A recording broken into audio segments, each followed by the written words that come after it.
Hi guys! Welcome back to my channel, Migriño po. Today, magluluto po ako ng tahong curry with kangkong.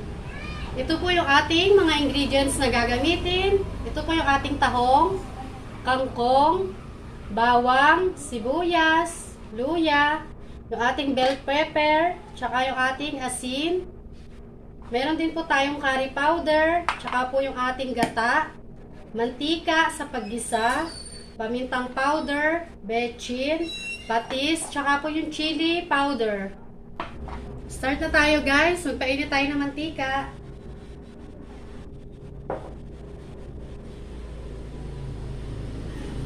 Kunain natin ang ating luya. Isa lang natin sa katamtamang hapon.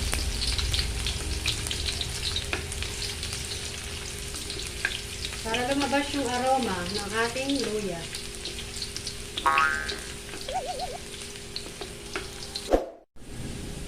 Sunod natin yung ating sibuyas.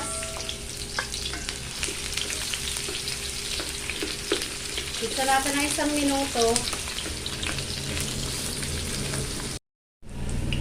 Sunod natin yung ating bawang. Yan, napakabango.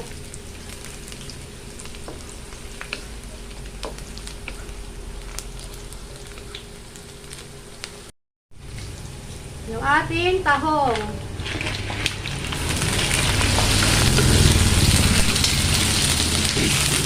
Isa lang natin yung ating tahong.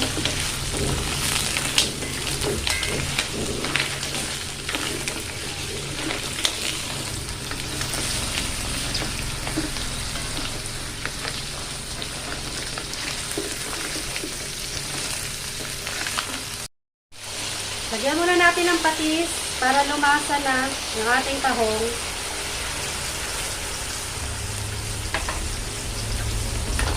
Haluin pa natin siya. Isa-isa lang ulit.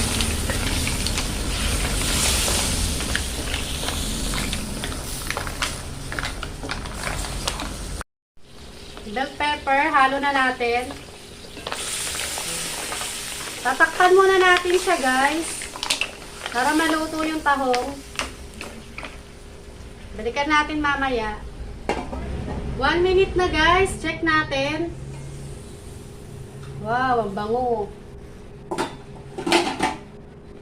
Lagay na natin yung ating gata. Yan, purong gata po yan. 4 cups po yan. Saka natin titimplahan. Lagay tayo ng asin. 1 teaspoon. Yung ating powder na paminta. Tsaka yung ating chili powder para medyo maanghang.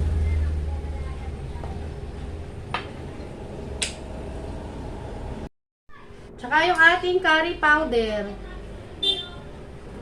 1, 2, 3. Haluin natin guys.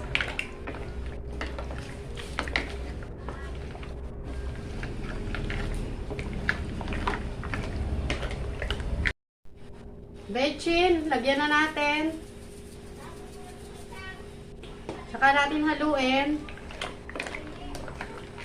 Pakulo natin ng 1 minute ulit. Balikan natin.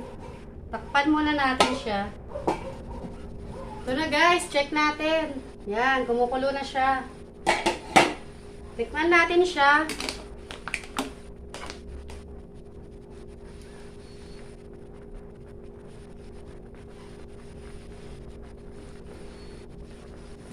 Yan, masarap na. Para sa akin, okay na yan. Kung matabang, dagdag na lang kayong asin. Saka yung chili powder, kung gaano kaanghang ang gusto nyo. Add na natin yung ating kangkong.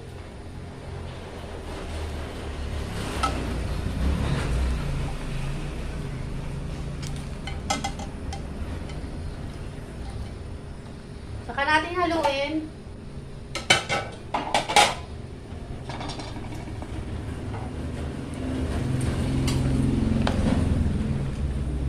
Haluin na natin siya. Yan, haluin natin siya. Para maluto na yung ating kangkong. Madali lang naman kasi maluto yung kangkong eh. Pangit naman kung overcook.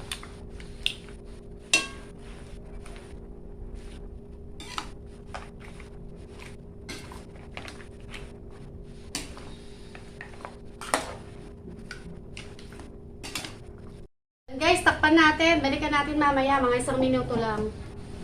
Yan guys, check natin. Yan. Ang ganda. Yan guys, luto na yung ating tahong curry with kangkong. Kung hindi ka pa nakapag-subscribe sa aking channel, please subscribe ka naman po. Pakipindot mo na rin yung notification bell para lagi kitang i-update sa susunod kong video. Salamat! Sana may natutunan kayo.